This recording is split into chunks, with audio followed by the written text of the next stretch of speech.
After they'd made love, Shane apologized for not believing her about the voice. He'd prefer she keep Tobias to herself, but that was a fight for another time. Amy was called in early for her second shift. The diner had got hit with another bus. Probably more damned tourists looking for evidence of the supernatural in Sacred Woods Forest. Amy told him she'd explain all about Tobias after work. Shane slapped her ass before she bounded down the steps. He could hardly wait, he had told her, and with any luck, she bought it. There had been a glimmer in her eyes and a glow about her body. She definitely believed this Tobias was a real person living in her head. Fuck. Twice a month, a forever mile-long train passed through the center of town, and today just had to be one of those days.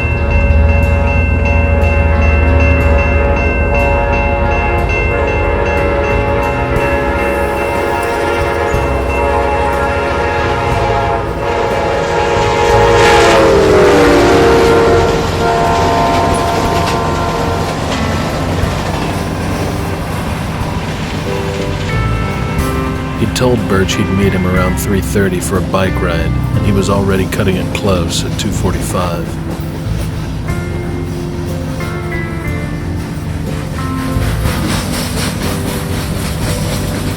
If only he could teach his brother to defend himself and not take crap from anyone. But the kid wouldn't listen. Shane hadn't wanted legal custody of his brother. But after his folks split and their mom went off the deep end, he'd lucked out and gained guardianship of one Scott Philip Baker. And he'd not been worth a damn as guardian. Scooter was a good kid, got good grades and stayed out of trouble. He didn't deserve to get the piss beat out of him. Sad thing was, Scooter was just the type of kid Shane used to beat on when he was in school. Somehow, beating on other kids made Shane forget what a piece of shit he was. But it was like putting a bandage on an amputated limb. So Shane drank lots of booze, smoked lots of pot, and fucked lots of girls. He had got real acquainted with Sheriff Rodney Bowden, minor enough shit. The U.S. Army had scooped his sorry ass up, shoved him into AIT, and shipped him to the goddamn Middle East. Nothing could bring Vicky back, and nothing could right his wrong. He'd own it, but he couldn't fail Scooter too.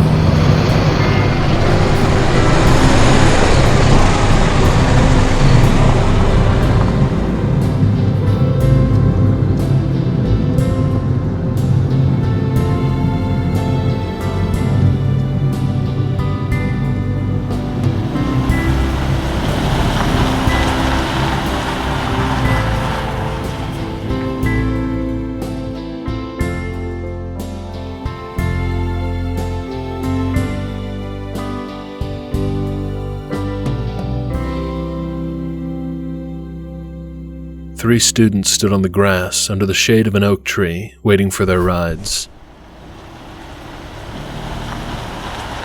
No Scooter. Shane scanned the schoolyard across an open field and spotted his brother surrounded by a gang of boys in Letterman jackets. Fuck.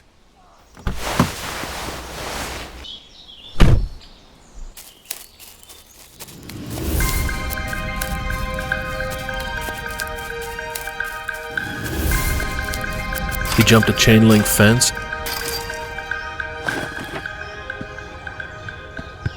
just as a lard-ass kid shoved Scooter. "Fight me, you pussy!" Saliva squirted from the thick lips of the fat-ass bully. "Hold up, Chief." Shane stepped between the punk and Scooter.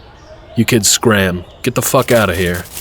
They scrambled, all except fat-ass. "You're a fucking pussy, getting your big bad brother to fight for you." The bully looked Shane up and down. "My dad says you're working the rigs in Pecos because you couldn't cut it in the army." Shane clenched his fist and glared at the kid. "Leave Scooter alone. Got it, asshole?" Shane whistled at the kid. And tell your daddy if he's got shit to say about me, he should fucking say it to my face and not to his pussy-ass, fat-ass son.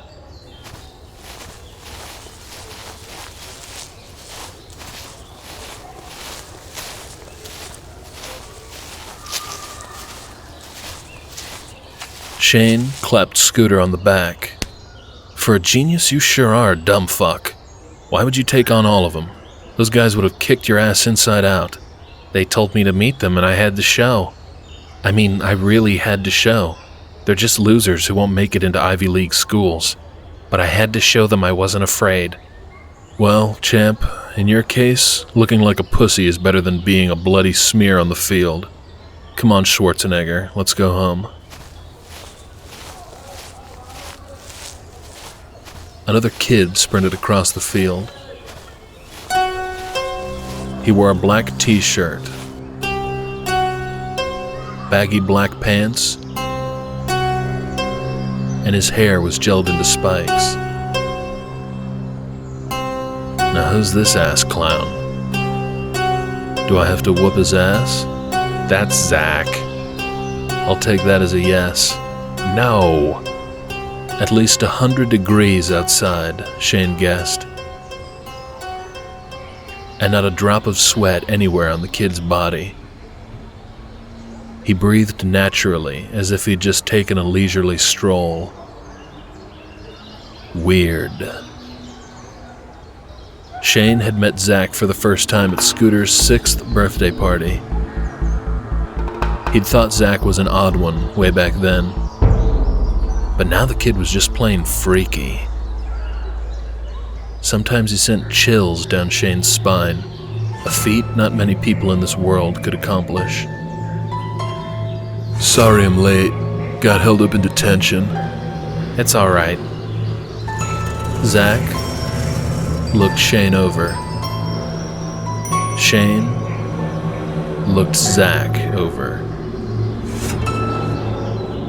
Detention, huh? Get caught praying to Satan? Nah. Principal Moss doesn't think stink bombs in the girls' bathroom are funny. Imprinted on Zach's shirt was a laughing skull with a mohawk and flames surrounding angel wings. Let's go.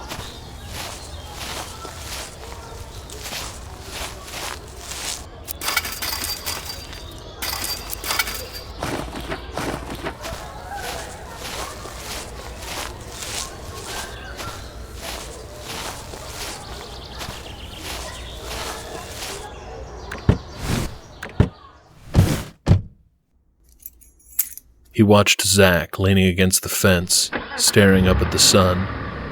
Shane floored the gas and skidded from the school parking lot.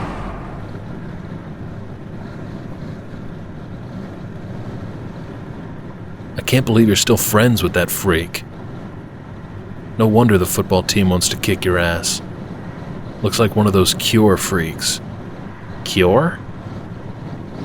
What the hell are you doing hanging around with Zach Grouse? You don't know him like I do. He happens to be very perspicacious. Huh? Sensitive and understanding. Right. So you two picked out China yet? It's not like that. That Grandma Regina of his is about as batty as they come. Scooter's backpack slid across the bench seat into Shane. Shane chucked the bag onto the floorboard by Scooter's feet. Why can't you be normal? That worked really well for you. What the hell does that mean? You were wrote up twice in the army. Almost court-martialed once. You did 30 days in county lockup for breaking a guy's jaw, and all because you didn't like the way he looked at your girlfriend. And there was that incident on Harper Top Road. I told you not to bring that up again. Scooter flinched and looked out the passenger window. But don't stop now. You're on a roll.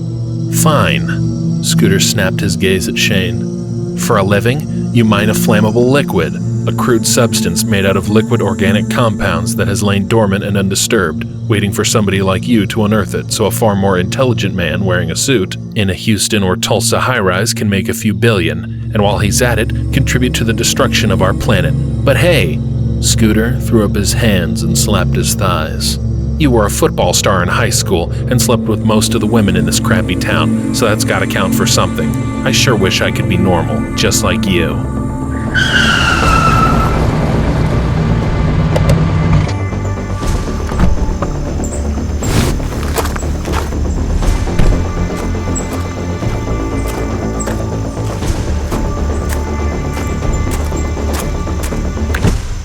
Get the fuck out. We're walking home.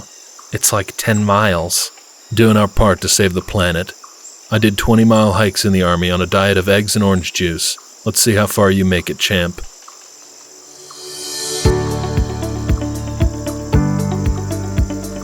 Scooter looked away. Something wrong with getting your hands dirty for a living? Scooter shrugged.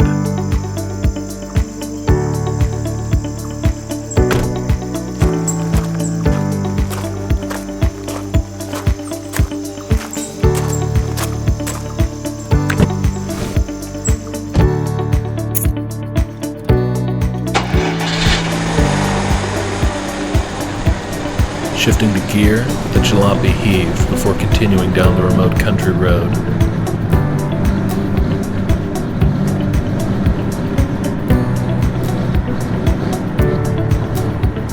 Silence. And more silence.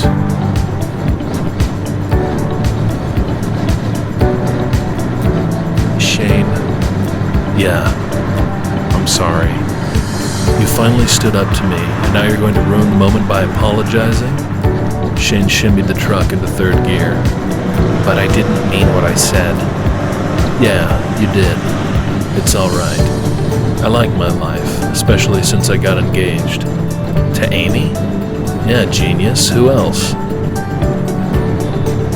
A familiar scent of pine wood and fresh-cut hay blew in the open window.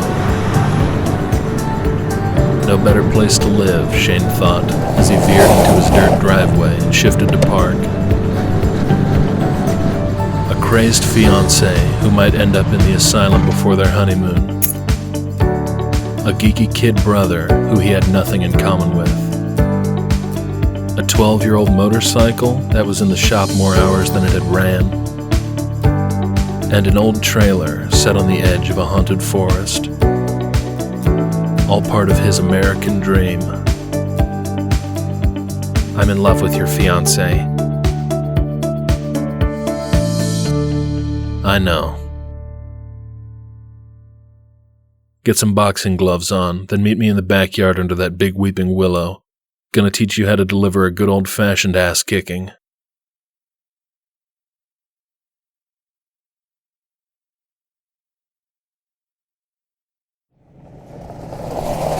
Atticus pulled his car in front of the house. No sirens, flashing lights, or police vehicles. He had arrived before the crime had been discovered and the authorities alerted.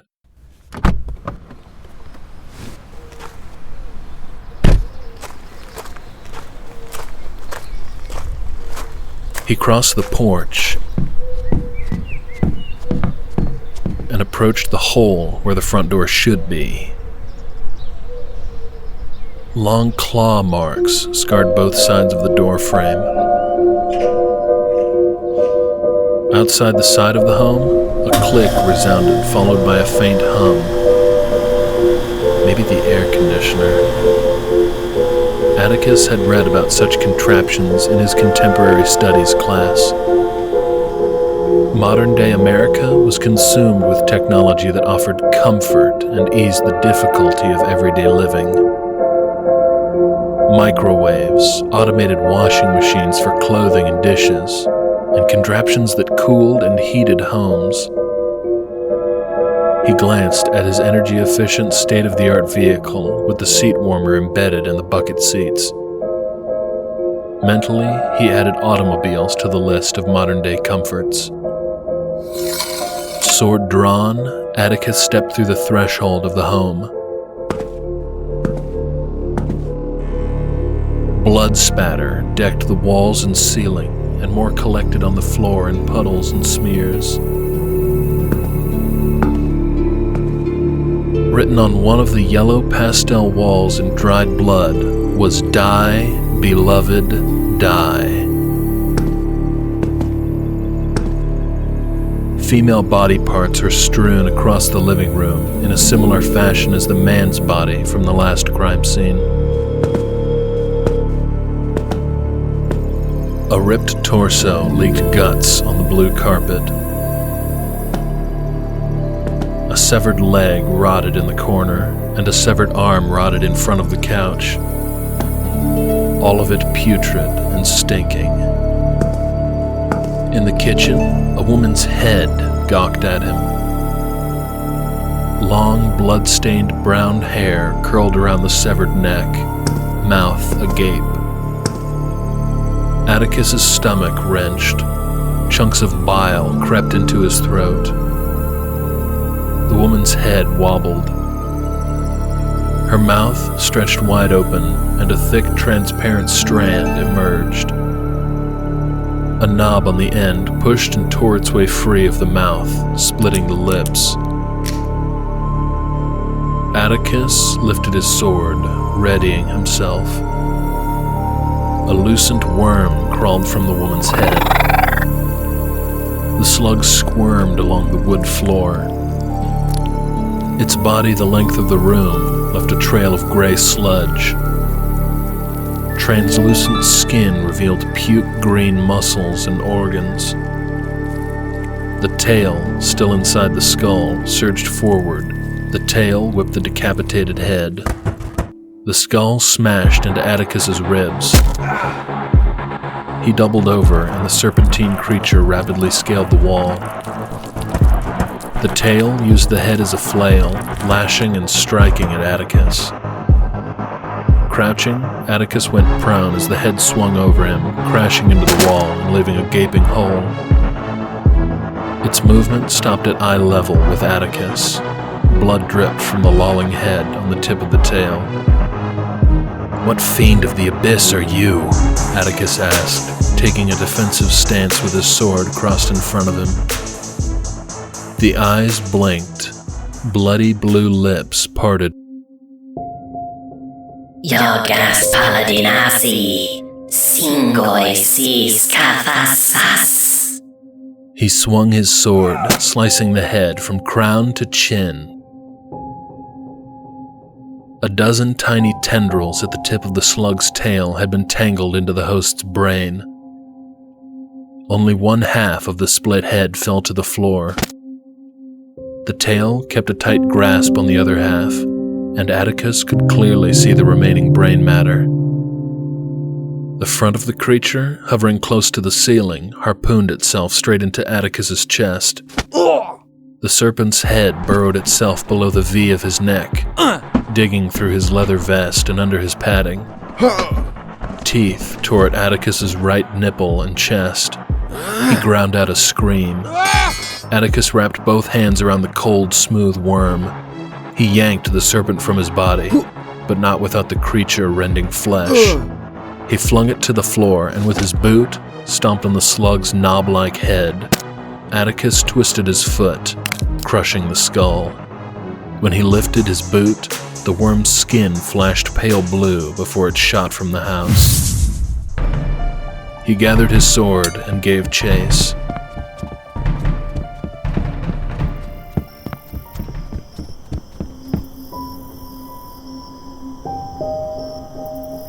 Outside, the night was still. The sting in his calf where the time spider had bit him throbbed. He spotted a man hiding in the shadows of a narrow alleyway. "You! Did you see a snake come this way?" The man waved Atticus closer. Sword drawn, Atticus approached the shadowed figure. The stranger wore black sweatpants and a matching oversized t-shirt. A cap bearing the logo of the Houston Astros was tipped low to cover his eyes. He held a plastic bottled drink. "Lower your weapon, friend. I mean you no harm."